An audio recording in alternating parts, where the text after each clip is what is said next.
ಏಸಾಯ ಪತ್ರಿಕೆಯಲ್ಲಿ ಒಂದ್ಸರಿ ನೋಡೋಣ. ಮೀಕನ ಗ್ರಂಥ 5ನೇ ಅಧ್ಯಾಯ. ಮೀಕನ ಗ್ರಂಥ 5ನೇ ಅಧ್ಯಾಯ 2ನೇ ವಚನ. ನೆನ್ಪಿಟ್ಕೊಳ್ಳಿ ಪ್ರಿಯರೇ, ವಚನ ಯಾವಾಗ್ಲೂ ಸಹ ಹಳೆ ಒಡಂಬಡಿಕೆಯಲ್ಲಿ ಯೇಸುಕ್ರಿಸ್ತರು ಎಲ್ಲಿ ಹುಟ್ಟುವಂತಹ ಸ್ಥಳವನ್ನು ಬರ್ತಿದ್ದಾರೆ ಅಂತ ತಕ್ಷಣ ಪಟ್ ಅಂತ ಹೇಳಿ ವಚನ ನೆನಪಿಗೆ ಬರ್ಬೇಕು. 5:2. ಎಫ್ರಾತದ ಬೆತ್ಲೆಹೇಮೆ, ನೀನು ಯೆಹೂದದ ಗ್ರಾಮದಲ್ಲಿ ಚಿಕ್ಕದ್ದಾಗಿದ್ದರೂ ಇಸ್ರಾಯೇಲನ್ನು ಆಳತಕ್ಕವನು ನಿನ್ನೊಳಗಿಂದ ಧನವಾಗಿ ಹೊರಡುವನು. ಹೌದಲ್ವಾ? ಏನಂತ ಹೇಳಿದ್ದಾರೆ ಮುಂಚಿತವಾಗಿನೇ? ಎಫ್ರಾತದ ಬೆತ್ಲೆಹೇಮೆ, ನೀನು ಯಹೂದದ ಗ್ರಾಮಗಳಲ್ಲಿ ಚಿಕ್ಕದಾಗಿದ್ದರೂ ಇಸ್ರಾಯೇಲನ್ನು ಆಳತಕ್ಕವನು ನಿನ್ನೊಳಗಿಂದ ನನಗಾಗಿ ಹೊರಡುವನು. ಎಲ್ಲಿ ಹುಟ್ಟುತ್ತಾರಂತೆ ಯೇಸು ಕ್ರಿಸ್ತರು ಈ ವಚನದ ಪ್ರಕಾರ? ಬೆತ್ಲೆಹೇಮ್ ಅಲ್ವಾ? ಓಕೆ. ಈಗ ಅಂದ್ರೆ ಹೇರೋದನು ರಾಜ್ಯವನ್ನ ಆಳ್ತಿರ್ಬೇಕಾದ್ರೆ ಅಲ್ಲೊಂದು ಘಟನೆ ನಡೆಯುತ್ತೆ, ಹೌದಲ್ವಾ? ಮತ್ತಾಯನು ಬರೆದ ಸುವಾರ್ತೆ 2ನೇ ಅಧ್ಯಾಯ 1ನೇ ವಚನದಿಂದ ತೆಗೆದಿಟ್ಕೊಳ್ಳಿ, ಓದ್ಬೇಡಿ. ಓಕೆ. ಈಗ ಈ 2ನೇ ಅಧ್ಯಾಯ 1ನೇ ವಚನದಿಂದ ಏನ್ ನಡೆಯುತ್ತೆ ಅನ್ನುವಂತಹ ಒಂದು ಅಂದಾಜಿದೆಯಲ್ವಾ ನಮಗೆ? ಏನ್ ನಡೆಯುತ್ತೆ 2ನೇ ಅಧ್ಯಾಯ 1ನೇ ವಚನದಿಂದ? ಹೇರೋದನ ಸನ್ನಿಧಾನ, ಮತ್ತೆ ಅಂದ್ರೆ ಹೇರೋದನು ರಾಜ್ಯ ಆಳ್ತಿದ್ದಂತಹ ಅರಮನೆಯಲ್ಲ, ಆ ಅರಮನೆಯಲ್ಲಿ ನಡೆಯುವಂತಹ ಸೀನ್ಗಳು ನಮ್ಮೆಲ್ಲರಿಗೂ ಗೊತ್ತು. ಒಂದಾದ ನಂತರ ಒಂದು ಯಾರು ಬರ್ತಾರೆ ಹುಡುಕೊಂಡು?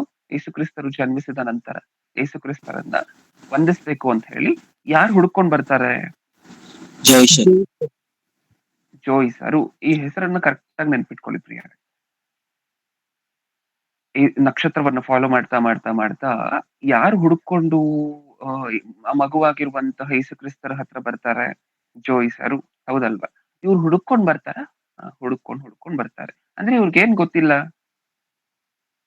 ಗೊತ್ತಿಲ್ಲ ಯೇಸುಕ್ರಿಸ್ತರು ಯಾವ ಸ್ಥಳದಲ್ಲಿ ಹುಟ್ಟಿದ್ದಾರೆ ಅಂತ ಗೊತ್ತಿಲ್ಲ. ಯಾವ ಊರಲ್ಲಿ ಎಕ್ಸಾಕ್ಟ್ ಆಗಿ ಯಾವ ಊರಲ್ಲಿ ಹುಟ್ಟಿದ್ದಾರೆ ಅನ್ನುವಂತಹದ್ದು ಇವರಿಗೆ ಗೊತ್ತಿಲ್ಲ. ಇವ್ರು ಬರ್ತಿರುವಂತಹದ್ದೆಲ್ಲ ಹೆಂಗೆ? ಒಂದು ನಕ್ಷತ್ರವನ್ನ ಫಾಲೋ ಮಾಡ್ತಾ ದೂರದಿಂದ ಬರ್ತಿದ್ದಾರೆ. ದೂರ ಅಲ್ಲ, ಅದು ಬೇರೆ ದೇಶ. ಇವ್ರು ಎಲ್ಲಿಂದ ಬಂದ್ರು? ದೂರಲ್ಲ, ಅದು ಬೇರೆ ಒಂದು ದೇಶದಿಂದ ಇನ್ನೊಂದು ದೇಶಕ್ಕೆ ಬರ್ತಿದ್ದಾರೆ. ಈಗ ಓದೋಣ 2ನೇ ಅಧ್ಯಾಯ 1ನೇ ವಚನದಲ್ಲಿ 1ನೇ ವಚನದಿಂದ. ಅರಸನಾದ ಹೆರೋದನ ದಿನಗಳಲ್ಲಿ ಯೂದಾಯ ಸೀಮೆಗಳಲ್ಲಿ ಬೆತ್ಲೆಹೇಮ್ ಎಂಬ ಊರಿನಲ್ಲಿ ಯೇಸು ಹುಟ್ಟಿದಾಗ ಮೂಡಣ ದೇಶದ ಜೋಯಿಷ್ಯರು ಯೆರೂಸಲೇಮಿಗೆ ಬಂದು ಯಹೂದ್ಯರ ಅರಸನಾಗಿ ಹುಟ್ಟಿದವನು ಎಲ್ಲಿದ್ದಾನೆ? ಆತನು ಸೂಚಿಸುವ ನಕ್ಷತ್ರವನ್ನು ನಾವು ಮೂಡಣ ದೇಶದಿಂದ ಕಂಡು ಆತನಿಗೆ ಅಡ್ಡ ಬೀಳುವುದಕ್ಕೆ ಬಂದೆವು ಅಂದರು. ಸಾಕು ಪ್ರಿಯರೇ. ಏನರ್ಥ ಆಯ್ತು ನಮ್ಗೆ ಮಾತಿನಿಂದ? ಅರಸನಾದ ಹೇರೋದನ ದಿನಗಳಲ್ಲಿ ಯೂದಾಯ ಸೀಮೆಯ ಬೆತ್ಲೆಹೇಮ್ ಎಂಬ ಊರಲ್ಲಿ ಯೇಸು ಹುಟ್ಟಿದಾಗ ಮೂಡಣ ದೇಶದ ಜೋಯಿಸರು, ಅಂದ್ರೆ ಅವ್ರಿಗೆ ಗೊತ್ತಿಲ್ಲ ಯಾವ ಊರಲ್ಲಿ ಹುಟ್ಟಿರುವಂತಹದ್ದು ಅಂತ ಹೇಳಿ ಜೋಯಿಸರಿಗೆ ಗೊತ್ತಿಲ್ಲ. ಇವ್ರು ಏನ್ ಮಾಡ್ತಿದಾರಂತೆ? ಮೂಡಣ ದೇಶದ ಜೋಯಿಸರು, ಅಂದ್ರೆ ಬೇರೆ ದೇಶದಿಂದ ಈ ಜೋಯಿಸರು ಯೆರೂಸಲೇಮಿಗೆ ಬಂದು ಯಹೂದ್ಯರ ಅರಸನಾಗಿ ಹುಟ್ಟಿದವನು ಎಲ್ಲಿದ್ದಾನೆ? ಆತನನ್ನು ಸೂಚಿಸುವ ನಕ್ಷತ್ರವನ್ನು ನಾವು ಮೂಡಣ ದೇಶದಲ್ಲಿ ಕಂಡು ಆತನಿಗೆ ಅಡ್ಡ ಬೀಳುವುದಕ್ಕೆ ಬಂದೆವು ಅಂದರು. ಓಕೆ. ಈಗ ಬಂದು ಏನಂತ ಮಾತಾಡ್ತಿದ್ದಾರೆ? ಯಹೂದ್ಯರ ಅರಸನು ಎಲ್ಲಿದ್ದಾನೆ? ಆತನನ್ನ ಸೂಚಿಸುವಂತಹ ನಕ್ಷತ್ರವನ್ನ ನಾವು ಮೂಡಣ ದೇಶದಿಂದ ಫಾಲೋ ಮಾಡ್ತಾ ಬರ್ತಿದ್ದೀವಿ ಅಂತ ಹೇಳಿ ಹೇಳಿದ್ರು. ಇವ್ರಿಗೇನ್ ಗೊತ್ತಿಲ್ಲ? ಯೇಸು ಕ್ರಿಸ್ತರು ಎಕ್ಸಾಕ್ಟ್ ಆಗಿ ಯಾವ ಊರಲ್ಲಿ ಹುಟ್ಟಿದ್ದಾರೆ ಅಂತ ಹೇಳಿ ಇವ್ರಿಗೆ ಗೊತ್ತಿಲ್ಲ, ಹೌದಾ? ಅಷ್ಟರಲ್ಲಿ ರಾಜನಿಗೆ ಭಯ ಶುರು ಆಗುತ್ತೆ. ನಮಗ್ ಗೊತ್ತಲ್ವಾ ಈ ಸನ್ನಿವೇಶ? ಅಂದ್ರೆ ಯಹೂದ್ಯರಿಗೊಬ್ರು ಸಪರೇಟ್ ಆಗಿ ಅರಸನಿದಾನ. ಅವ್ರ ಪಟ್ಟಕ್ಕೆ ಬಂದ್ರೆ ನಮ್ಮ ಗತಿ ಏನು? ನಮ್ಮ ಕುಟುಂಬದ ಗತಿ ಏನು? ಹೌದಾ? ಅವ್ರ ರಾಜ ಆಗೋದ್ರೆ ನಾವ್ ರಾಜ ಈಗಾಗ್ಲೇ ಆಗಿರುವಂತವ್ರು ಏನಾಗ್ಬೇಕು ಅನ್ನುವಂತಹ ಭಯದಿಂದ ಇವ್ರೇನ್ ಮಾಡ್ತಾರೆ?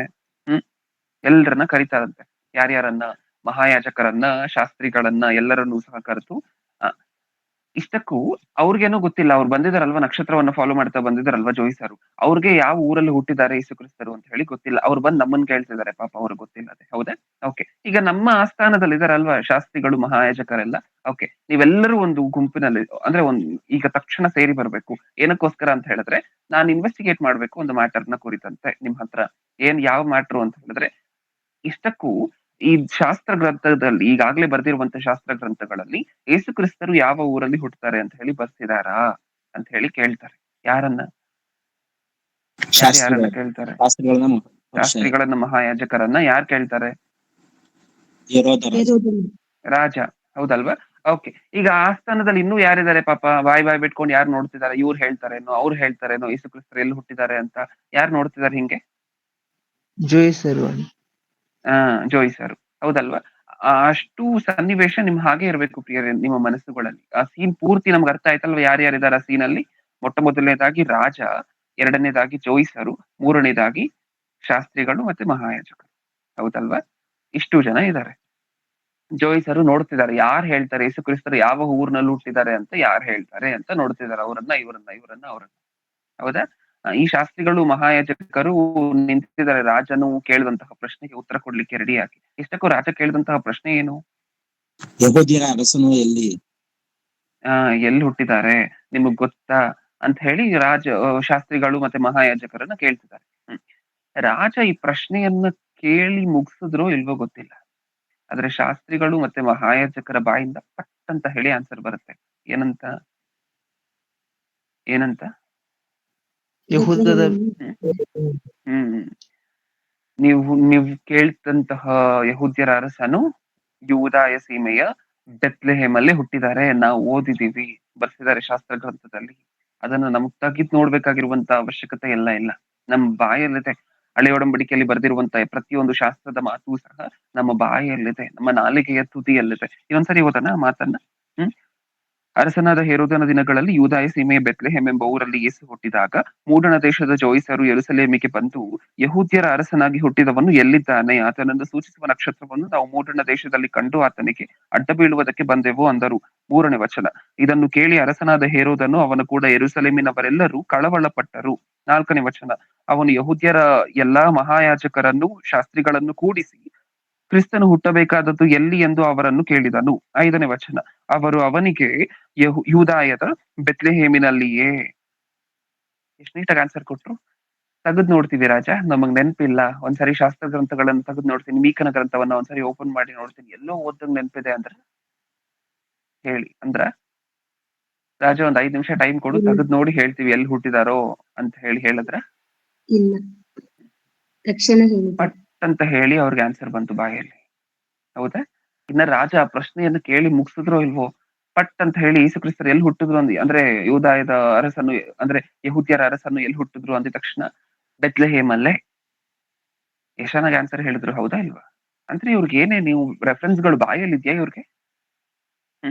ನೀವು ನೋಡಿದಂತಹ ಶಾಸ್ತ್ರಿಗಳು ಮತ್ತೆ ಮಹಾಯಾಜಕರಿಗೆ ಪ್ರತಿಯೊಂದೊಂದು ಶಾಸ್ತ್ರ ಗ್ರಂಥಗಳ ರೆಫರೆನ್ಸ್ ಗಳು ಬಾಯಲ್ಲಿ ಇದೆಯಾ? ತೆಗೆದು ನೋಡುವಂತ ಅವಶ್ಯಕತೆ ಇದೆಯಾ? ಬೇಗ ಇವ್ರಿಗೆ ರೆಫರೆನ್ಸ್ ಗಳು ಬಾಯಲ್ಲಿ ಇದೆಯಾ?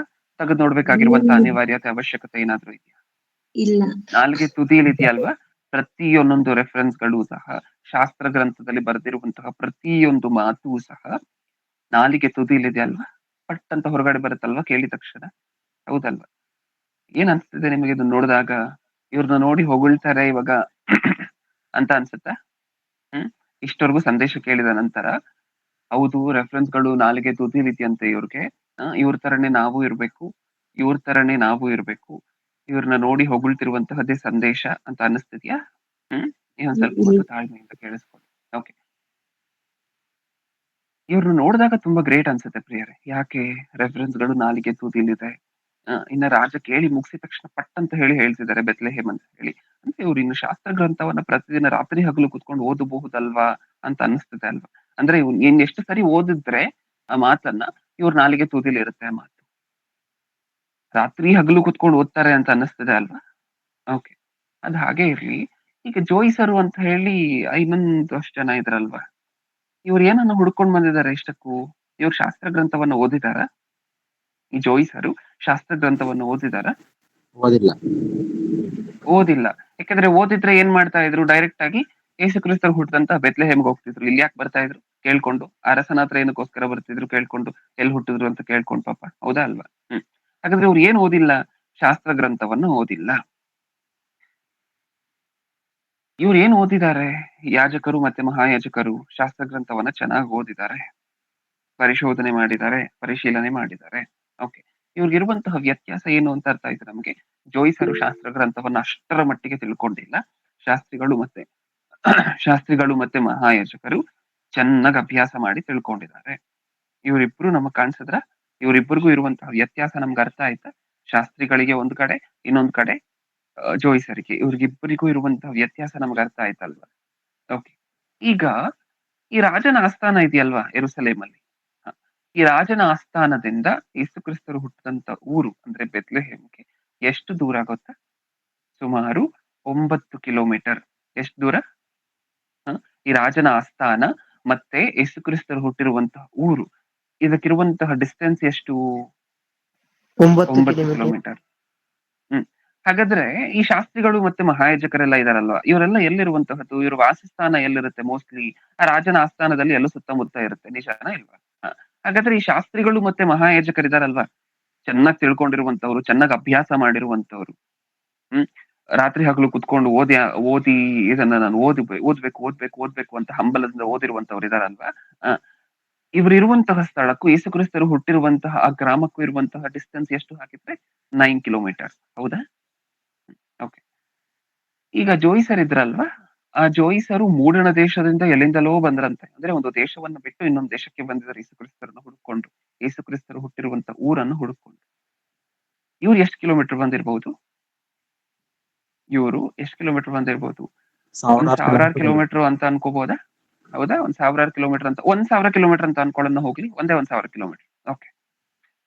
ಅಂದ್ರೆ ಶಾಸ್ತ್ರ ಗ್ರಂಥವನ್ನ ಓದದೇ ಇರುವಂತಹ ಜೋಯಿಸರು, ಶಾಸ್ತ್ರ ಗ್ರಂಥವನ್ನ ಮಹಾಯಾಜಕರು ಮತ್ತೆ ಶಾಸ್ತ್ರಿಗಳ ಮಟ್ಟಕ್ಕೆ ಓದದೇ ಇರುವಂತಹ ಜೋಯಿಸರು ಎಷ್ಟು ದೂರದಿಂದ ಬಂದಿದ್ದಾರೆ? ಹುಡುಕೊಂಡು ಆ ಒಂದು ನಕ್ಷತ್ರವನ್ನು ನಂಬ್ಕೊಂಡು ಎಷ್ಟು ದೂರದಿಂದ ಬಂದಿದ್ದಾರೆ? 1000 ಕಿಲೋಮೀಟರ್ ಇಂದ ಬಂದಿದ್ದಾರೆ. ಶಾಸ್ತ್ರ ಗ್ರಂಥವನ್ನ ಚೆನ್ನಾಗಿ ಓದಿದೀವಿ, ಪ್ರತಿದಿನ ಓದ್ತೀವಿ, ಅಲ್ಲಿರುವಂತಹ ಮಾತುಗಳೆಲ್ಲ ನಮ್ಗೆ ರೆಫರೆನ್ಸ್, ಬೈಬಲ್ ತೆಗಿದೇನೆ ನಮ್ಗೆಲ್ಲ ನೆನಪಿದೆ, ರೆಫರೆನ್ಸ್ ಗಳು ಪಟ್ ಅಂತ ಬಾಯಿ ತುದಿಲಿದೆ ಅಂತ ಅನ್ನುವಂತಹ ಈ ಶಾಸ್ತ್ರಿಗಳು ಮತ್ತೆ ಮಹಾಯಾಜಕರು ಅಲ್ಲೇ ಪಕ್ಕದಲ್ಲಿ ಅಂದ್ರೆ 9 ಕಿಲೋಮೀಟರ್ ದೂರದಲ್ಲಿ ಇದ್ಕೊಂಡು ಇವ್ರು ಏನ್ ಮಾಡ್ತಿದ್ದಾರೆ? ಯಾವತ್ತಾದ್ರೂ ಯೇಸು ಕ್ರಿಸ್ತರು ಹುಟ್ಟಿರ್ಬೇಕಲ್ವಾ? ಹೌದಲ್ವಾ? ಶಾಸ್ತ್ರ ಗ್ರಂಥದಲ್ಲಿ ಮಾತೆಲ್ಲ ಬರ್ದಿದಾರಲ್ವಾ? ಒಂದ್ಸರಿ ಹೋಗಿ ನೋಡ್ಬೇಕು ಅನ್ನುವಂತ ಹಂಬಲ ಇವ್ರಿಗಿತ್ತ?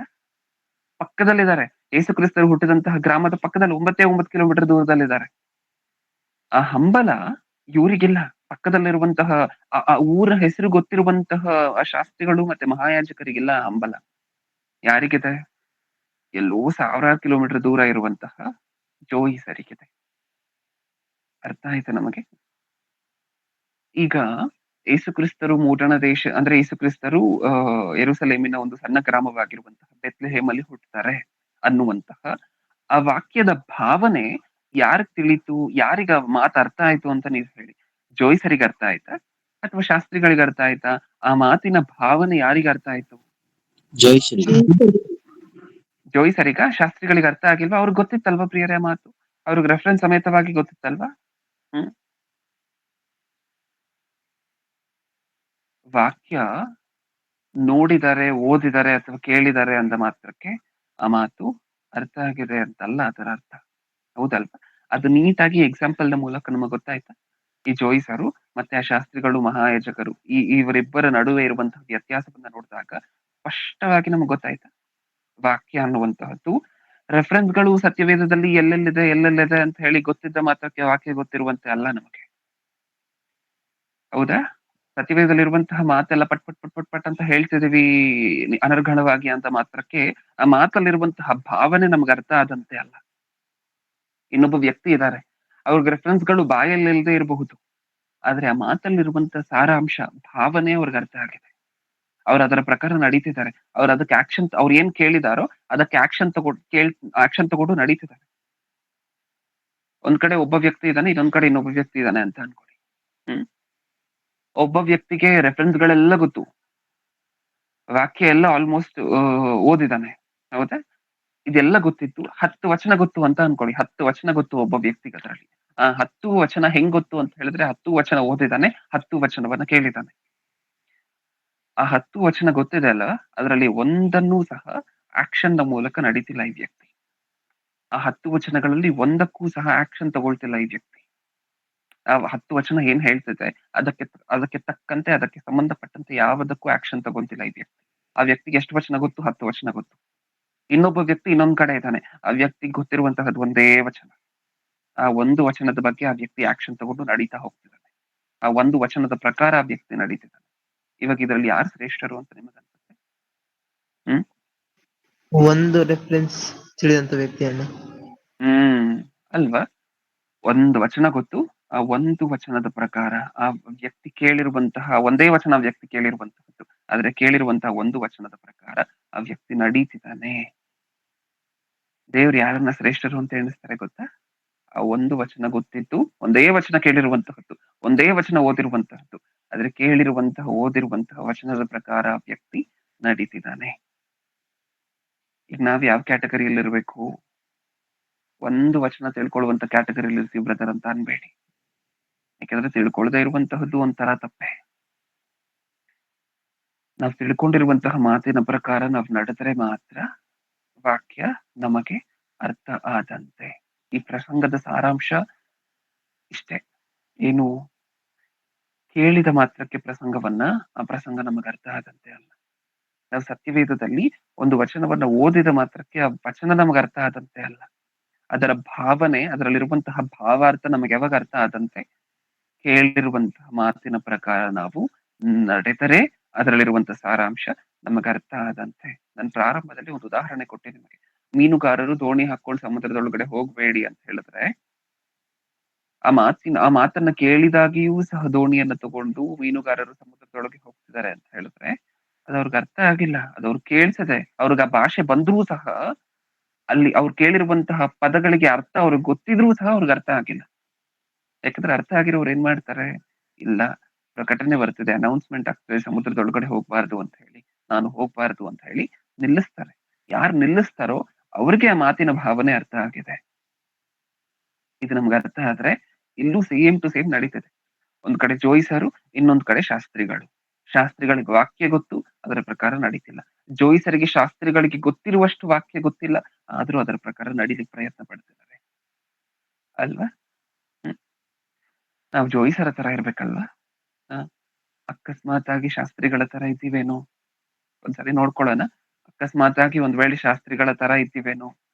ಕೇಳ್ತಿದೀವಿ, ಭಾಷೆ ಬರುತ್ತೆ, ಪ್ರಸಂಗಿಕರು ಯಾವ ಭಾಷೆಯಲ್ಲಿ ನಮ್ಗೆ ಹೇಳ್ತಿದಾರೋ ಆ ಭಾಷೆ ನಮಗ್ ಬರುತ್ತೆ, ಕೇಳಿಸ್ಕೊಂತಿದೀವಿ, ಆದ್ರೆ ಅದರ ಪ್ರಕಾರ ನಡಿಬೇಕು ಅಂತ ಯಾವತ್ತೂ ಅನ್ನಿಸ್ತಿಲ್ಲ.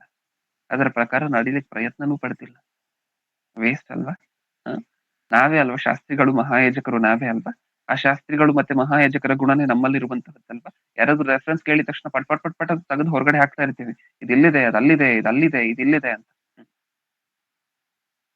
ಆದ್ರೆ ಗೊತ್ತಿರುವಂತಹ ಒಂದು ರೆಫರೆನ್ಸ್ ನ ಅನುಸಾರವಾಗಿ ನಮ್ಮ ಜೀವನ ನಡೀತಿಲ್ಲ. ವ್ಯರ್ಥ, ವ್ಯರ್ಥ.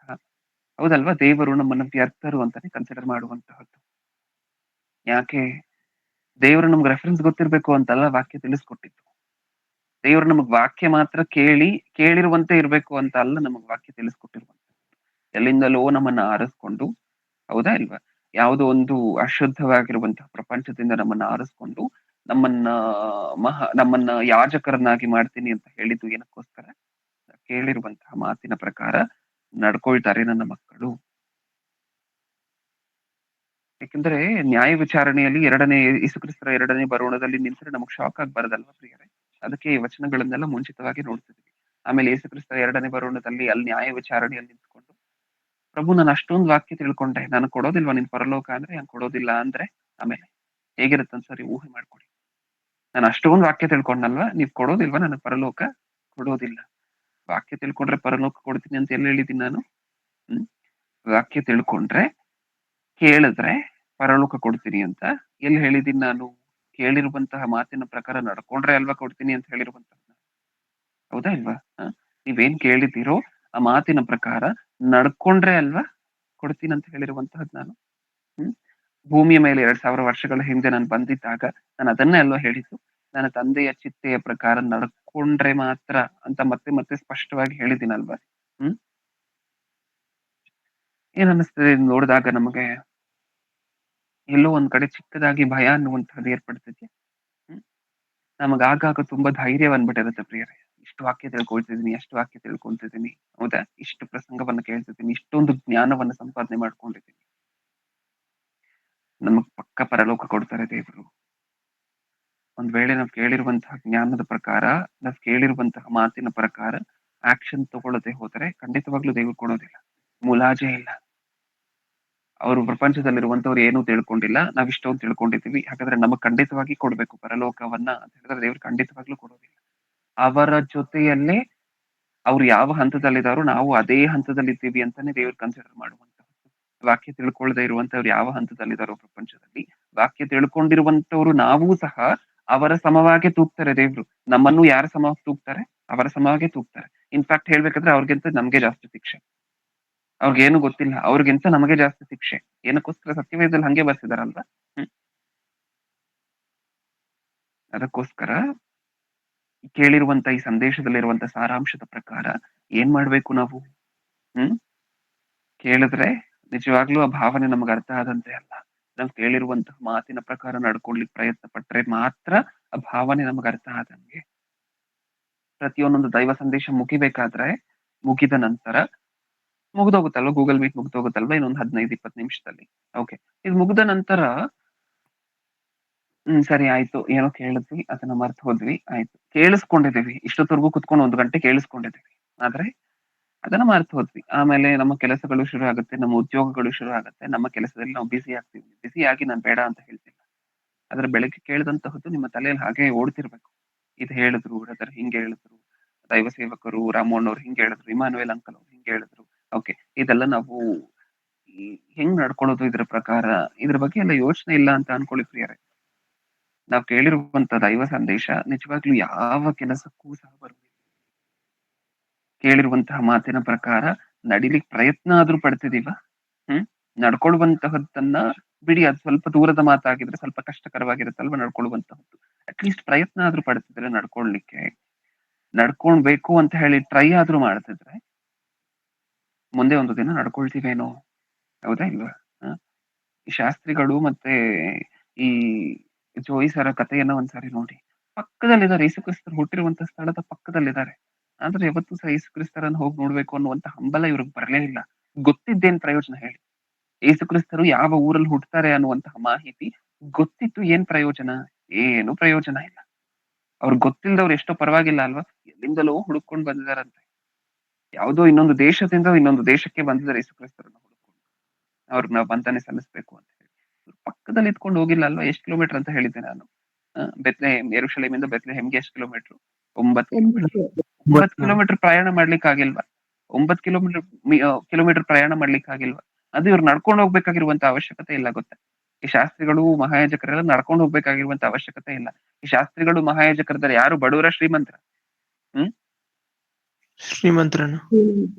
ಶ್ರೀಮಂತರಾಗಿರ್ತಾರಲ್ವಾ, ಯಾಕೆಂದ್ರೆ ಅರಮನೆಯಲ್ಲಿ ಉನ್ನತ ಸ್ಥಾನವನ್ನು ಹೋಲ್ಡ್ ಮಾಡಿರುವಂತಹ ಜನ ಇವರು, ಹೌದಲ್ವಾ? ಇವ್ರಿಗೆ ಬೇಕು ಅಂತ ಹೇಳಿದ್ರೆ ರಾಜ ಏನನ್ನ ಕೊಟ್ಟು ಕಳಿಸ್ತಾರೆ? ರಥಗಳನ್ನ ಕೊಟ್ಟು, ಅಶ್ವಗಳನ್ನ ಕೊಟ್ಟು, ಕುದುರೆಗಳನ್ನ ಕೊಟ್ಟು ಕಳಿಸ್ತಾರೆ. ನೀವು ಹೋಗ್ ಬನ್ನಿ, ನೀವು ನಡಿಬೇಕಾಗಿರುವಂತ ಅವಶ್ಯಕತೆ ಇಲ್ಲ, ಕಾಲ್ನಡಿಗೆಯಲ್ಲಿ ನಡಿಬೇಕಾಗಿರುವಂತ ಅವಶ್ಯಕತೆ ಇಲ್ಲ. ರಥಗಳನ್ನ ಕಳಿಸಿ ನಿಮ್ ಚಾರಿಟಿ ಅಂದ್ರೆ ಸಾರಥಿಗಳನ್ನ ನಾನೇ ಕಳಿಸ್ಕೊಡ್ತೀನಿ, ಹೋಗಿ ಆ ರಥದಲ್ಲಿ ಕುತ್ಕೊಂಡ್ರೆ ಸಾಕು, ಅಲ್ಲಿ ಹೋಗಿ ಮನೆ ಮುಂದೆ ನಿಲ್ಲಿಸ್ತಾರೆ. ಅದಾದ್ರೂ ಇತ್ತ ಇವ್ರಿಗೆ? ಆಸೆ ಇದ್ದಿದ್ರೆ ಹೇಗೋ ಮಾಡಿ ಹೋಗ್ತಿದ್ರು. ಅವ್ರು ಅಷ್ಟು ದೂರದಿಂದ ಬಂದ್ರಲ್ವಾ, ನಾವ್ 1,000 ಕಿಲೋಮೀಟರ್ ಅಂತ ಅನ್ಕೊಂಡ್ವಿ ನಮ್ಮ ಪ್ರಸಂಗಕ್ಕೆ ಬೇಕಾದಂತೆ. ಅವ್ರು 1,000 ಕಿಲೋಮೀಟರ್ ಅಂತ ಬಂದ್ರಲ್ವಾ. ಅವ್ರಿಗೆ ಗೊತ್ತಿಲ್ಲ ಅಂತ ಹೇಳಿದ್ರು, ಯಾವ ಕ್ಲೂ ಇಲ್ಲದೆ ಇದ್ರು ಸಹ, ಅವ್ರ ಊರಿನ ಹೆಸರು ಗೊತ್ತಿಲ್ಲ ಅಂತ ಹೇಳಿದ್ರು, 1,000 ಕಿಲೋಮೀಟರ್ ಇಂದ ಬಂದ್ರಲ್ವಾ. 9 ಕಿಲೋಮೀಟರ್ ಪ್ರಯಾಣ ಮಾಡ್ಲಿಕ್ಕೆ ಆಗಿಲ್ವಾ? ಈಗ ದೇವ್ರು ನ್ಯಾಯ ತೀರಿಸ್ಬೇಕಾದ್ರೆ ಈ ಶಾಸ್ತ್ರಿಗಳನ್ನ ಒಂದ್ ಕಡೆ, ಇನ್ನೊಂದ್ ಕಡೆ ಜೋಯಿಸರು. ಯಾರನ್ನ ಉತ್ತಮರು ಅಂತ ಹೊಗಳ್ಬೇಕು ಅಂತ ನೀವ್ ಹೇಳಿ. ಶಾಸ್ತ್ರಿಗಳು ಎಲ್ಲಾ ವಚನನೂ ಗೊತ್ತು, ಬಾಯಿ ತುದಿಯಲ್ಲಿದೆ ಎಲ್ಲಾ ವಚನವೂ ಸಹ. ಬೈಬಲ್ ತುಂಬಾ ಚೆನ್ನಾಗ್ ಗೊತ್ತು. ಆ ಕಡೆ ಇನ್ನೊಂದ್ ಕಡೆ ಜೋಯಿಸರಿಗೆ ಅಷ್ಟರ ಮಟ್ಟಿಗೆ ಗೊತ್ತಿಲ್ಲ ವಾಕ್ಯ ಎಲ್ಲ, ಅಷ್ಟರ ಮಟ್ಟಿಗೆ ಅವ್ರು ಪರಿಶೋಧನೆ ಮಾಡಿಲ್ಲ. ಯಾರನ್ನ ಉನ್ನತರು ಅಂತ ಎಣಿಸ್ಬೇಕು? ಜೋಯಿಸರನ್ನ. ಅವ್ರಿಗೆ ಅಷ್ಟೊಂದು ಗೊತ್ತಿಲ್ಲ ಅಲ್ವಾ, ಆದ್ರೂ ಅವ್ರನ್ನ ಉನ್ನತರು ಅಂತ ಎಣಿಸ್ಬೇಕಾ? ಹೌದು. ಅವ್ರಿಗೆ ಸ್ವಲ್ಪ ಗೊತ್ತಿದ್ರು ಸಹ ಸ್ವಲ್ಪದ ಪ್ರಕಾರ ನಡ್ಕೊಂಡ್ಲಿಕ್ಕೆ ಪ್ರಯತ್ನ ಪಟ್ರು. ಆ ಸ್ವಲ್ಪ ಗೊತ್ತಿದ್ರು ಸಹ ಆ ಸ್ವಲ್ಪದ ಬಗ್ಗೆ ಆಕ್ಷನ್ ತಗೊಂಡ್ಲಿಕ್ಕೆ ಶುರು ಮಾಡಿದ್ರು. ಅದೇ ಅಲ್ವಾ ಬೇಕಾಗಿರುವಂತದ್ದು ದೇವರಿಗೆ? ಅದೇ ಅಲ್ವಾ ಬೇಕಾಗಿರುವಂತದ್ದು ದೇವರಿಗೆ? ಒಂದು ಕಾಲದಲ್ಲಿ ಸಾಕಷ್ಟು ಜನ ಇದ್ರು ಪ್ರಿಯರೇ. ಮದರ್ ತೆರೇಸಾ ಎಲ್ಲ ಗೊತ್ತಲ್ವಾ ನಮಗೆ? ಆ ರೀತಿ ಯೇಸು ಕ್ರಿಸ್ತರು ಹೇಳಿದಂತಹ ಒಂದು ಮಾತನ್ನು ಹಿಡ್ಕೊಂಡು ಸಮಾಜಕ್ಕೆ ಸೇವೆ ಮಾಡಿದಂತಹ ಸಾಕಷ್ಟು ಜನ ಇದ್ದಾರೆ ಪ್ರಪಂಚದಲ್ಲಿ. ಅವ್ರು ಹಿಡ್ಕೊಂಡಂತಹದ್ದು ಒಂದೇ ಮಾತು, ನಾನು ಹಸಿದಿದ್ದೇನು, ನೀವು ಊಟ ಕೊಡ್ಲಿಲ್ಲ, ನಾನು ಬಾಯಾರಿದ್ದೇನು, ನೀವು ನೀರ್ ಕೊಡ್ಲಿಲ್ಲ ಅನ್ನುವಂತಹ ಮಾತು ಗೊತ್ತಲ್ವಾ? ಮದರ್ ತೆರಿಸಾಗೆ ಇಂಟರ್ವ್ಯೂ ಮಾಡ್ಬೇಕಾದ್ರೆ ಅವ್ರು ಹೇಳಿದಂತಹದ್ದು ಒಂದೇ ಮಾತು, ನೀವು ಕುಷ್ಠರೋಗಿಗಳನ್ನ ಪಟ್ ಅಂತ ಹೇಳಿ ನಿಮ್ಗೆ ಅಯ್ಯಾರೆ ಮುಟ್ಬಿಡ್ತೀರಾ ಅಲ್ವಾ, ನಿಮ್ಗೆ ಏನು ಅನ್ಸೋದಿಲ್ವಾ, ನಿಮ್ಗೆ ಅಸಹ್ಯ ಆಗೋದಿಲ್ವಾ ಅಂತ ಮದರ್ ತೆರಿಸಾನ ಕೇಳಿದಾಗ ಅವ್ರು ಹೇಳಿದಂತಹ ಮಾತು ಏನ್ ಗೊತ್ತಾ, ಇದೆ ನನ್ನ ಯೇಸು ಕ್ರಿಸ್ತರು ನನಗೆ ಇದನ್ನ ಹೇಳ್ಕೊಟ್ಟಿದ್ದಾರೆ. ಅವ್ರು ಕೋಟ್ ಮಾಡ್ತಿದ್ದಂತಹ ವಚನ ಇದೆ, ನಮಗ್ ಗೊತ್ತಲ್ವಾ ಮತ್ತಾಯನು ಬರೆದ ಸುವಾರ್ತೆ 25ನೇ ಅಧ್ಯಾಯದಲ್ಲಿರುವಂತಹ ನಾನು ಹಸಿದಿದ್ದೇನೆ, ಊಟ ಕೊಡ್ಲಿಲ್ಲ, ನಾನು ಬಾಯಾರಿದ್ದೇನೆ, ನೀರ್ ಕೊಡ್ಲಿಲ್ಲ. ಹೌದಲ್ವಾ, ಇದನ್ನೆಲ್ಲ ಹೇಳ್ಬಿಟ್ಟು ಈ ನನ್ನ ಸಹೋದರರಲ್ಲಿ ನೀವು ಒಬ್ರಿಗೆ ಮಾಡಿದ್ರು ಸಹ ಇದನ್ನೆಲ್ಲ ನನಗ್ ಮಾಡದಂತೆ ಅಂತ ಹೇಳಿದ್ರಲ್ವಾ. ಈ ಮಾತು ನನ್ನನ್ನ ಮೋಟಿವೇಟ್ ಮಾಡ್ತು ಅಂತ ಹೇಳಿದ್ರು. ಹೌದಾ, ಈಗ ಮದರ್ ತೆರಿಸಾನ ಒಂದ್ ಕಡೆ ನಿಲ್ಸಿದ್ರು ಅಂತ ಅನ್ಕೊಳ್ಳಿ, ನಮ್ಮನ್ನ ಇನ್ನೊಂದ್ ಕಡೆ ನಿಲ್ಸಿದ್ರು ಅಂತ ಅನ್ಕೊಳ್ಳಿ. ನಮ್ಮಷ್ಟು ಚೆನ್ನಾಗಿ ಮದರ್ ತೆರಿಸಾ ಅವರು ವಾಕ್ಯವನ್ನ ಅರ್ಥ ಮಾಡ್ಕೊಂಡಿಲ್ಲ, ಅಂದ್ರೆ ವಾಕ್ಯ ಅಷ್ಟೊಂದು ರೆಫರೆನ್ಸ್ಗಳು ಅಥವಾ ಅಷ್ಟೊಂದು ಪ್ರಸಂಗಗಳನ್ನ ಅವ್ರು ಕೇಳಿಲ್ಲ ಅಂತ ಅನ್ಕೊಳ್ಳಿ ಸ್ವಲ್ಪ ಹೊತ್ತು. ಓಕೆ, ಒಂದ್ ಕಡೆ ಮದರ್ ತೆರಿಸಾ ಇದಾರೆ, ಇನ್ನೊಂದ್ ಕಡೆ ನಾವಿದ್ದೀವಿ. ಅವ್ರಿಗೆ ಗೊತ್ತಿರುವಂತಹ ಮಾತು ಒಂದೇ ಒಂದು ವಚನ ಅಂತ ಅನ್ಕೊಳ್ಳಿ. ಯಾವ ವಚನ? ಈ ನನ್ನ ಸಹೋದರರಲ್ಲಿ ನೀವು ಒಬ್ರಿಗೆ ಮಾಡಿದ್ರೆ ಇದನ್ನೆಲ್ಲ ನನಗ್ ಮಾಡ್ದಂಗೆ. ಈ ವಚನ ಮಾತ್ರ ಅವ್ರಿಗೆ ಗೊತ್ತು ಅಂತ ಅನ್ಕೊಳ್ಳಿ. ಓಕೆ, ಅವ್ರೊಂದ್ ಕಡೆ ನಿಂತಿದ್ದಾರೆ ನ್ಯಾಯ ವಿಚಾರಣೆಯಲ್ಲಿ, ನಾವ್ ಇನ್ನೊಂದ್ ಕಡೆ ನಿಂತಿದ್ವಿ. ನಾವ್ ಎಷ್ಟ್ ಪ್ರಸಂಗ ಕೇಳಿದ್ವಿ ಅಂದ್ರೆ 1000 ಪ್ರಸಂಗ ಕೇಳಿದ್ವಿ. ಅವ್ರು ಎಷ್ಟ್ ಪ್ರಸಂಗ ಕೇಳಿದ್ದಾರೆ ಅಂದ್ರೆ ಒಂದೇ ಪ್ರಸಂಗ ಕೇಳಿರ್ತಾರೆ ಅಂತ ಅನ್ಕೊಳ್ಳಿ. ಅವ್ರಿಗೆ ಎಷ್ಟು ರೆಫರೆನ್ಸ್ ಗೊತ್ತು ಅಂದ್ರೆ ಒಂದೇ ರೆಫರೆನ್ಸ್ ಗೊತ್ತು ಅಂತ ಅನ್ಕೊಳ್ಳಿ. ನಮ್ಗೆ ಎಷ್ಟು ರೆಫರೆನ್ಸ್ ಗೊತ್ತು ಅಂತ ಹೇಳಿದ್ರೆ 1000 ರೆಫರೆನ್ಸ್ ಗೊತ್ತು ಅಂತ ಅನ್ಕೊಳ್ಳಿ. ಹೇಳಿ, ಯಾರ್ ಪರಲೋಕಕ್ಕೆ ಹೋಗ್ತಾರೆ? ಮದರ್ ತೆರಿಸಾ ಹೋಗ್ತಾರ? ನಮ್ಗಷ್ಟು ಗೊತ್ತಿದ್ದು ನಾವ್ ಹೋಗೋದಿಲ್ವಾ? ಯಾಕೆ? ಅದ್ರ ಪ್ರಕಾರ ನಡ್ಕೊಂಡಿಲ್ಲ ಅಂದ್ರೆ ಹೋಗಲ್ಲ. ಹೌದಲ್ವಾ? ಅವ್ರಿಗೆ ಗೊತ್ತಿದ್ದಂತಹದ್ದು ಒಂದು ಮಾತು, ನಾವ್ ಅನ್ಕೊಂಡಿರುವಂತಹದ್ದು ಅವ್ರಿಗೆ ಸಾಕಷ್ಟು ಗೊತ್ತು, ಅದು ಬೇರೆ ವಿಚಾರ. ಅವ್ರಿಗೆ ಗೊತ್ತಿದ್ದಂತಹದ್ದು ಒಂದು ಮಾತು, ನಾವ್ ಅನ್ಕೊಂಡಿರುವಂತ ಪ್ರಕಾರ. ಓಕೆ, ಅವ್ರು ಗೊತ್ತಿದ್ದಂತಹ ಒಂದು ಮಾತನ್ನ ಅವ್ರು ಪಾಲಿಸ್ಕೊಂಡು ಹೋದ್ರು ನೋಡಿ. ಯೇಸು ಕ್ರಿಸ್ತರು ಹೇಳಿದಂತಹ ಒಂದು ಮಾತನ್ನ ಅವ್ರಿಗೆ ಗೊತ್ತಿದ್ದಂತಹದ್ದು ಒಂದೇ ಮಾತು, ಅದರ ಪ್ರಕಾರ ಅವ್ರು ನಡ್ಕೊಂಡ್ರು. ನಮಗ್ ಗೊತ್ತಿರುವಂತಹದ್ದು ಎಷ್ಟೋ ಒಂದು ನಡ್ಕೊಂಡಿಲ್ಲ. ಪ್ರಯೋಜನ ಏನು? ಯೇಸು ಕ್ರಿಸ್ತರು ವಾಕ್ಯ ತಿಳ್ಕೊಂಡ್ರೆ ಪರಲೋಕ ಕೊಡ್ತೀನಿ ಅಂತ ಹೇಳೇ ಇಲ್ಲ ಅಲ್ವಾ ಇಲ್ಲೂ ಸಹ. ನೀವ್ ತಿಳ್ಕೊಂಡ್ರೆ ಪರಲೋಕ ಕೊಡ್ತೀನಿ, ನೀವು ಸತ್ಯವೇದ ಓದಿದ್ರೆ ಪರಲೋಕ ಕೊಡ್ತೀನಿ ಅಂತ ಹೇಳಿದ್ರೆ, ನನ್ನ ತಂದೆಯ ಆಜ್ಞಾನುಸಾರವಾಗಿ ನನ್ನ ತಂದೆ ಹೇಳ್ಕೊಟ್ಟಿರುವಂತಹ ಮಾತುಗಳ ಪ್ರಕಾರ ನಡ್ಕೊಂಡ್ರೆ ಜೀವಿಸಿದ್ರೆ, ಹೌದಲ್ವಾ, ಆವಾಗ ಆ ವಾಕ್ಯದ ಭಾವನೆ ನಮ್ಗೆ ಅರ್ಥ ಆಯ್ತು ಅಂತ ಅದರ ಅರ್ಥ. ಮೊದಲನೇ ಶತಮಾನದಲ್ಲಿ ಇನ್ನೊಂದು ಘಟನೆಯನ್ನು ನಡೆಯುತ್ತೆ. ಮತ್ತಾಯನು ಬರೆದ ಸುವಾರ್ತೆ ಒಂದ್ಸರಿ ಹೋಶೇಯನ ಗ್ರಂಥಕ್ಕೆ ಹೋಗಿ ಬರೋಣ. ಹೋಶೇಯನ ಗ್ರಂಥ 6ನೇ ಅಧ್ಯಾಯ 6ನೇ ವಚನ. ದಾನಿಯೇಲನ ಗ್ರಂಥ ಆದ ನಂತರ ಇರುತ್ತೆ.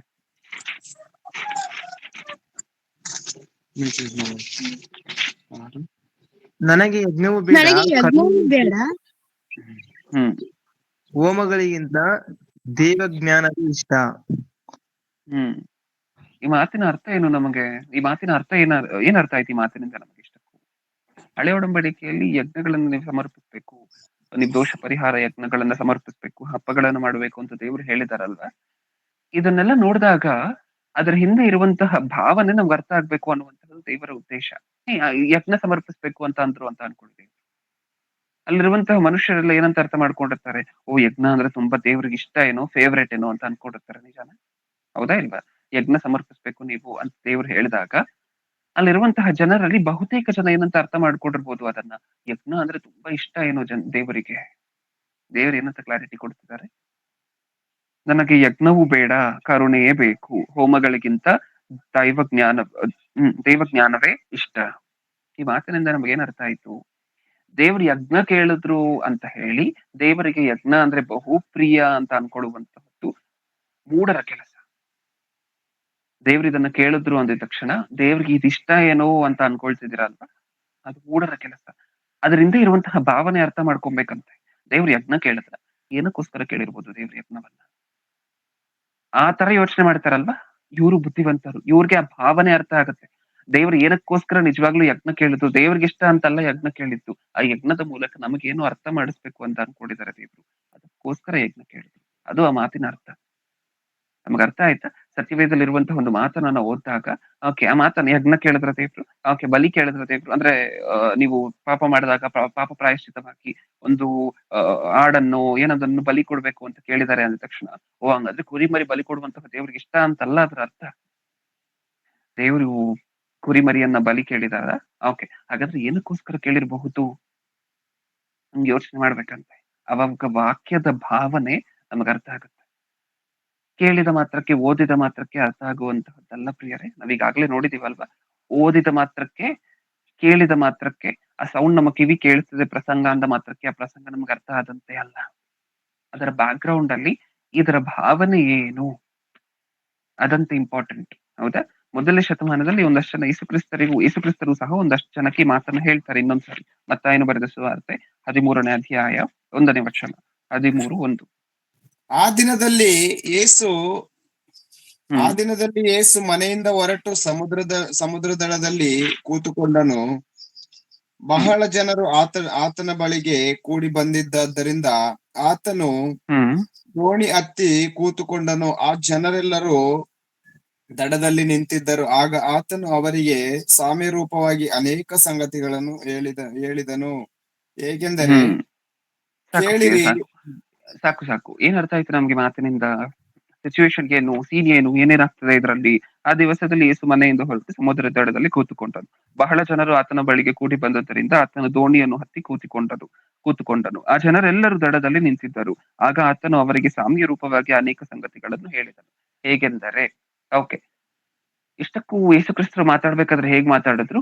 ಆ ಜನ ಸಮೂಹಗಳ ಜೊತೆ ಸಾಮ್ಯ ರೂಪವಾಗಿ, ನಿಜನ? ಅದರಲ್ಲಿ ಒಂದು ಎಕ್ಸಾಂಪಲ್ ಅನ್ನು ಸಹ ಕೋಟ್ ಮಾಡಿದ್ದಾರೆ 4ನೇ ವಚನದಲ್ಲಿ. ಏನು? ಬಿತ್ತುವವನು ಬಿತ್ತುವುದಕ್ಕೆ ಹೊರಟನು, ಅವನು ಬಿತ್ತುವಾಗ ಕೆಲವು ಬೀಜ ದಾರಿಯ ಮಗ್ಗಲಲ್ಲಿ ಬಿದ್ದವು. ಈ ತರ ಕಂಟಿನ್ಯೂ ಮಾಡ್ಕೊಂಡು ಹೋಗಿದ್ದಾರೆ. ಹೌದಾ? 8ನೇ ವಚನವನ್ನ ಓದೋಣ.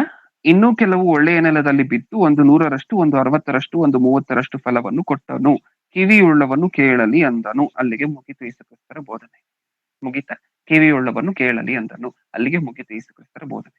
ಯೇಸುಕ್ರಿಸ್ತರು ಈ ಮೇಲೆ ನಾವು ಓದಂತಹ ಸಾಮ್ಯ ರೂಪದಲ್ಲಿ ಯಾವ್ದನ್ನಾದ್ರೂ ಡೈರೆಕ್ಟ್ ಆಗಿ ಹೇಳಿದ್ರ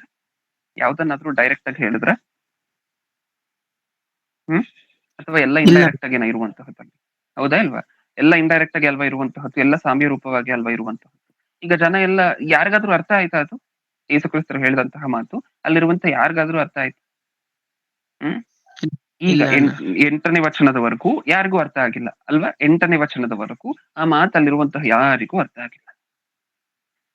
ಈಗ ಏನ್ ಮಾಡ್ಬೇಕು? ಅಲ್ಲಿ ಕೇಳಿರುವಂತ ಎಲ್ಲರೂ ಸಹ ಏನ್ ಮಾಡಿದ್ರಂತೆ ಗೊತ್ತಾ? ನೀಟಾಗಿ ಎದ್ದು ಮನೆಗೆ ಹೋದ್ರಂತೆ ಅಷ್ಟನ್ನಕ್ಕೆ. ಇವ್ರಿಗೆ ಅರ್ಥ ಆಗಿಲ್ಲ ಅಲ್ವಾ? ಅಲ್ಲಿ ಕೇಳಿರುವಂತವ್ರಿಗೆ ಯೇಸುಕ್ರಿಸ್ತರು ಏನ್ ಹೇಳಿದ್ರು ಅಂತ ಹೇಳಿ ಕೇಳಿಸ್ಕೊಂಡಿರುವಂತವ್ರಿಗೆ ಅರ್ಥ ಆಗಿಲ್ಲ ಅಲ್ವಾ? ಅರ್ಥ ಆಗದೇ ಇದ್ರೂ ಪರವಾಗಿಲ್ಲ ಅಂತ ಎದ್ದು ಮನೆಗೆ ಹೋದ್ರಂತೆ ಬಹಳಷ್ಟು ಜನ. ಸ್ವಲ್ಪ ಜನ ಮಾತ್ರ 9ನೇ ವಚನದಲ್ಲಿ ಯೇಸುಕ್ರಿಸ್ತರ ಹತ್ರ ಮತ್ತೆ ಹಿಂದೆ ಬಂದು ಕೇಳ್ತಿದ್ದಾರೆ. ಏನಂತ?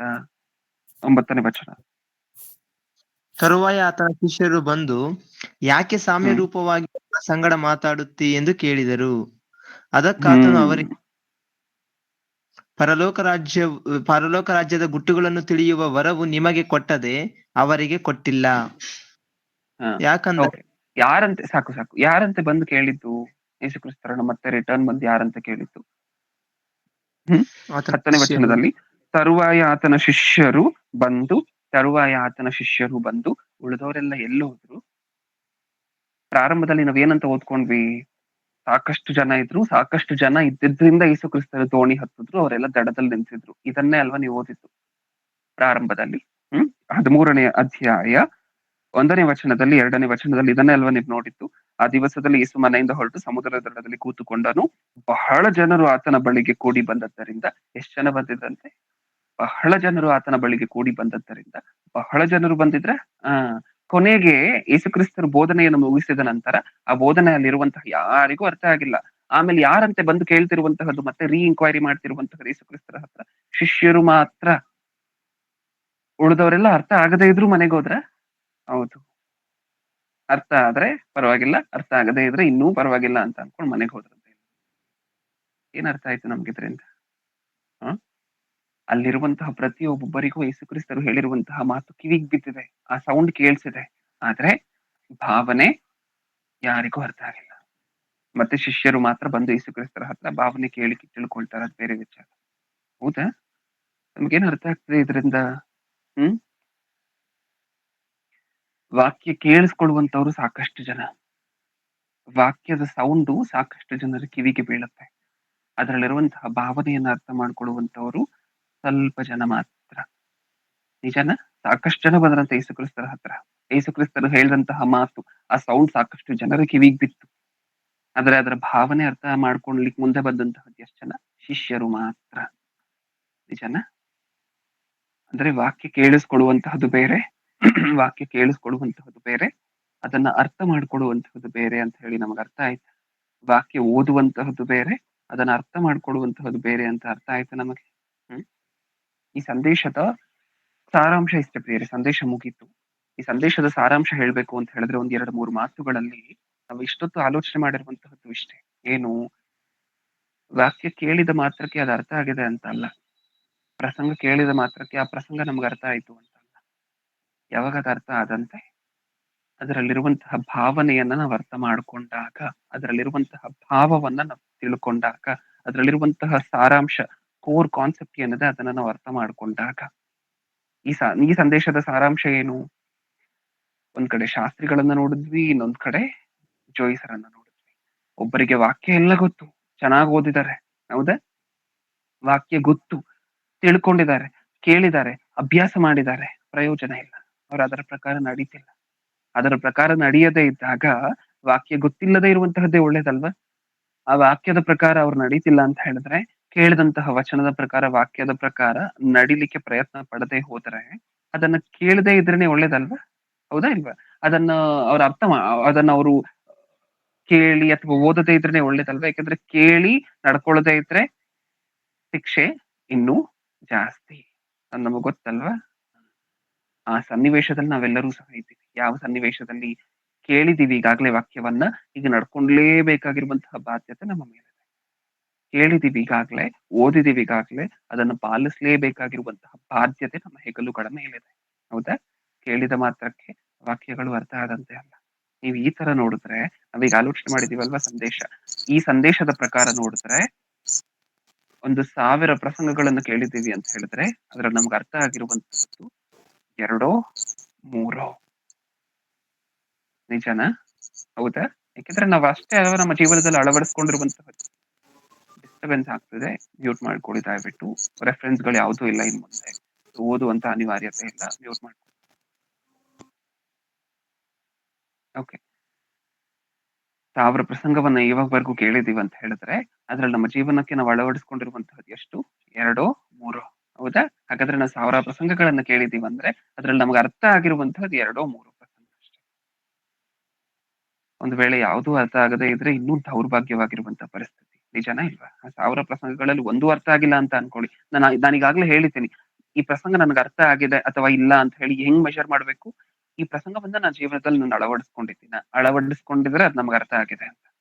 ಕೇಳಿದ ಮಾತ್ರಕ್ಕೆ ಅರ್ಥ ಆಗಿದೆ ಅಂತಲ್ಲ, ಇದು ನನ್ನ ಅಳವಡಿಸ್ಕೊಂಡಿದ್ದನ್ನ ನನ್ನ ಜೀವನದಲ್ಲಿ, ಆವಾಗ ಈ ಪ್ರಸಂಗ ನನ್ಗೆ ಅರ್ಥ ಆಗಿದೆ. ಈ ತರ ಎಷ್ಟು ಪ್ರಸಂಗಗಳನ್ನ ನಮ್ಮ ಜೀವನದಲ್ಲಿ ನಾವು ಅಳವಡಿಸ್ಕೊಂಡಿದ್ದೀವಿ, ಎಷ್ಟು ಪ್ರಸಂಗಗಳ ಮೇಲೆ ಆಕ್ಷನ್ ತಗೊಂಡಿದ್ದೀವಿ ನಾವು. ಪ್ರಸಂಗಗಳನ್ನು ಕೇಳಿದ ನಂತರ ಎಷ್ಟು ಸಬ್ಜೆಕ್ಟ್ ಗಳ ಮೇಲೆ ಆಕ್ಷನ್ ತಗೊಂಡಿದ್ದೀವಿ? ಒಂದ್ರ ಮೇಲೂ ಆಕ್ಷನ್ ತಗೊಂಡಿಲ್ವಾ? ನ್ಯಾಯ ತೀರಿಸ್ತಾರೆ ದೇವರು. ಸೇಮ್ ಆ ಶಾಸ್ತ್ರಿಗಳ ಪಕ್ಕದಲ್ಲಿ ನಿಂತ್ಕೊಂಡಿರ್ತೀವಿ ನ್ಯಾಯ ವಿಚಾರಣೆಯಲ್ಲಿ. ಆ ಕಡೆ ಜೋಯಿಸರು ನಿಂತಿರ್ತಾರೆ, ನಮ್ ಪಕ್ಕದಲ್ಲಿ ಶಾಸ್ತ್ರಿಗಳು ನಿಂತಿರ್ತಾರೆ. ಅವ್ರಿಗೂ ನಮಗೂ ಒಂದೇ ಹೇಳ್ತಾರೆ ಯೇಸು ಕ್ರಿಸ್ತರು. ಏನಂತ? ನಿಮಗೆಲ್ಲ ಗೊತ್ತು, 1000 ರೆಫರೆನ್ಸ್ ಗಳು ಗೊತ್ತು, ಪ್ರಯೋಜನ ಏನು? ಒಂದರ ಪ್ರಕಾರ ನಡೆದಿಲ್ಲ. ಹೌದಾ ಇಲ್ವಾ? ಅವ್ರಿಗೆ ಒಂದೇ ಒಂದು ರೆಫರೆನ್ಸ್ ಗೊತ್ತು, ಆದ್ರೆ ಆ ಒಂದು ರೆಫರೆನ್ಸ್ ನ ಪ್ರಕಾರ ಅವರು ನಡೆದಿದ್ದಾರೆ. ಹೌದಲ್ವಾ? ನಾನು ಅದಕ್ಕೆ ಮದರ್ ತೆರೇಸಾ ಎಕ್ಸಾಂಪಲ್ ಅನ್ನ ಮಾತಾಡ್ಕೊಂಡಿದೀವಲ್ವಾ ಆವಾಗ್ಲೇ. ಅವ್ರಿಗೆ ಗೊತ್ತಿದ್ದಂತಹದ್ದು ಒಂದೇ ರೆಫರೆನ್ಸ್. ಹೌದಾ? ಅನ್ಕೊಂಡಿದೀವಿ ಒಂದೇ ರೆಫರೆನ್ಸ್ ಅಂತ ಅನ್ಕೊಂಡಿದೀವಿ. ಆದ್ರೆ ಅವರು ಒಂದು ರೆಫರೆನ್ಸ್ ನ ಪ್ರಕಾರ ನಡೆದ್ರು. ನಮಗೆ ಎಷ್ಟೊಂದು ರೆಫರೆನ್ಸ್ ಗೊತ್ತು, ಎಷ್ಟೊಂದು ವಾಕ್ಯ ಗೊತ್ತು, ಎಷ್ಟೊಂದು ಪ್ರಸಂಗಗಳನ್ನ ಕೇಳಿದ್ದೀವಿ, ಒಂದ್ರ ಪ್ರಕಾರನೂ ನಡೆದಿಲ್ಲ. ಪ್ರಯೋಜನ ಏನು? ಅವ್ರು ಕೇಳಿರುವಂತಹದ್ದು ಒಂದೇ ಪ್ರಸಂಗ, ನಾವ್ ಕೇಳಿರುವಂತಹದ್ದು ಎಷ್ಟೋ ಪ್ರಸಂಗ, ಅದ್ರಲ್ಲಿ ಒಂದೂ ಸಹ ಆಕ್ಷನ್ ತಗೊಂಡಿಲ್ಲ, ಒಂದೂ ಸಹ ಅರ್ಥ ಆಗಿಲ್ಲ. ಅವ್ರು ಕೇಳಿದಂತಹದ್ದು ಒಂದು ಪ್ರಸಂಗ, ಆದ್ರೆ ಅವ್ರಿಗೆ ಅದು ಅರ್ಥ ಆಗಿದೆ. ನಾವು 1000 ಪ್ರಸಂಗ ಕೇಳಿದೀವಿ, ಒಂದೂ ಅರ್ಥ ಆಗಿಲ್ಲ. ಆ ಸಿಚುವೇಶನ್ ಅಲ್ಲಿ ಇದ್ದು ಕೊನೆಗೆ ನರಕದ ಪಾಲಾಗುವಂತಹದ್ದು ಬೇಡ ಪ್ರಿಯರೇ. ಯಾಕಂದ್ರೆ ಯೇಸು ಕ್ರಿಸ್ತರು ಎಲ್ಲೂ ಸಹ ನೀವು ಹೆಚ್ಚು ತಿಳ್ಕೊಂಡ್ರೆ ನಿಮಗೆ ಪರಲೋಕ ಕೊಡ್ತೀನಿ ಅಂತ ಖಂಡಿತ ಹೇಳಿಲ್ಲ. ನೀವು ತಿಳ್ಕೊಂಡಿರುವಂತಹ ಪ್ರಕಾರ ನಡೆದರೆ ಮಾತ್ರ ಪರಲೋಕ ಕೊಡ್ತೀನಿ ಅಂತ ಹೇಳಿರುವ. ಅದಕ್ಕೋಸ್ಕರ ಶ್ರಮಿಸೋಣ, ವಾಕ್ಯವನ್ನ ಅರ್ಥ ಮಾಡಿಕೊಳ್ಳೋಣ. ಅರ್ಥ ಮಾಡಿಕೊಳ್ಳುವಂತಹದ್ದು ಅಂದ್ರೆ ಏನು ಅಂತ ನಮ್ಗೆ ಗೊತ್ತಾಗಿದೆ ಅಲ್ವಾ? ಅದಕ್ಕೋಸ್ಕರ ವಾಕ್ಯವನ್ನ ಇನ್ ಮುಂದೆ ಕೇಳುವಂತಹದ್ದು ಮಾತ್ರ ಅಲ್ಲ, ಓದುವಂತಹದ್ದು ಮಾತ್ರ ಅಲ್ಲ, ಅರ್ಥ ಮಾಡ್ಕೊಳ್ಳೋಣ. ಓಕೆ, ಕಣ್ಮುಚ್ಚಿ ಪ್ರಾರ್ಥನೆ ಮಾಡಿ ಮುಗಿಸ್ಕೊಳ್ಳೋಣ. ಪ್ರೀತಿಯುಳ್ಳ ಪರಲೋಕದಲ್ಲಿರುವ ನಮ್ಮ ತಂದೆಗೆ, ಹೌದು ಅಪ್ಪ, ನಿಮ್ಮ ಆಕಾಂಕ್ಷೆ, ನಿಮ್ಮ ಆಸೆ ಎಲ್ಲವೂ ಸಹ ನಿಮ್ಮ ಮಕ್ಕಳು ವಾಕ್ಯವನ್ನ ಅರ್ಥ ಮಾಡಿಕೊಳ್ಳಬೇಕು ಅನ್ನುವಂತಹದ್ದು ತಂದೆ. ಕೇಳ್ಬೇಕು ಅಂತಲ್ಲ, ಕೇಳುವಂತವರಾಗಿ ಮಾತ್ರ ಇರ್ಬೇಕು ಅಂತ ಅಲ್ಲ, ಓದುವಂತವರಾಗಿ ಮಾತ್ರ ಇರ್ಬೇಕು ಅಂತ ಅಲ್ಲ. ಇದು ನಮ್ಗೆ ಅರ್ಥ ಆಗ್ಬೇಕು ತಂದೆ. ನಾವ್ ಕೇಳ್ತಿರುವಂತಹ ಮಾತು ನಮ್ಗೆ ಅರ್ಥ ಆಗ್ಬೇಕು. ನಾವ್ ಕೇಳ್ತಿರುವಂತಹ ಮಾತಿನ ಪ್ರಕಾರ ನಾವ್ ಆಕ್ಷನ್ ತಗೋಬೇಕು. ನಾವ್ ಕೇಳ್ತಿರುವಂತಹ ಮಾತು, ಓದ್ತಿರುವಂತಹ ಮಾತಿನ ಪ್ರಕಾರ ನಾವ್ ನಡಿಬೇಕು, ಅದನ್ನ ಅಳವಡಿಸ್ಕೋಬೇಕು. ಒಂದು ಕಾಲದಲ್ಲಿ 2000 ವರ್ಷಗಳ ಹಿಂದೆ ತಂದೆ, ಶಾಸ್ತ್ರಿಗಳು ಆ ಮಾತುಗಳು ಅವ್ರಿಗೆ ಗೊತ್ತಿದ್ರೂ ಸಹ ಅದರ ಪ್ರಕಾರ ನಡಿಲಿಲ್ಲ. ಜೋಯಿಸರು ಆ ಮಾತುಗಳೇ ಅವ್ರಿಗೆ ಗೊತ್ತಿಲ್ಲದೆ ಹೋದ್ರೂ ಸಹ ಅದರ ಪ್ರಕಾರ ನಡಿಲಿಕ್ಕೆ ಪ್ರಯತ್ನ ಪಟ್ರು. ನಾವು ಜೋಯಿಸರಂತೆ ಇರ್ತೀವಿ. ಆ ಜೋಯಿಸರಂತೆ ಇರ್ಲಿಕ್ಕೆ ಬೇಕಾಗಿರುವಂತಹ ವಿವೇಕವನ್ನ ನಮಗೆ ದಯಪಾಲಿಸಿ. ಶಾಸ್ತ್ರಿಗಳಂತೆ ಇದ್ದು ನಮ್ಮನ್ನು ನಾವು ಮೋಸಪಡಿಸಿಕೊಳ್ಳದೆ, ಆ ಜೋಯಿಸರು ಯಾವ ಹಂಬಲವನ್ನು ಹೊಂದಿದ್ರು, ಎಷ್ಟೋ ಸಾವಿರಾರು ಕಿಲೋಮೀಟರ್ಗಳ ಗಟ್ಟಲೆಯಿಂದ ಪ್ರಯಾಣ ಮಾಡಿ ಬರ್ತಾರೆ. ಪಕ್ಕದಲ್ಲಿರುವಂತಹ ಶಾಸ್ತ್ರಿಗಳು ಹೋಗಿ ನೋಡೋದಿಲ್ಲ ಯೇಸು ಕ್ರಿಸ್ತ.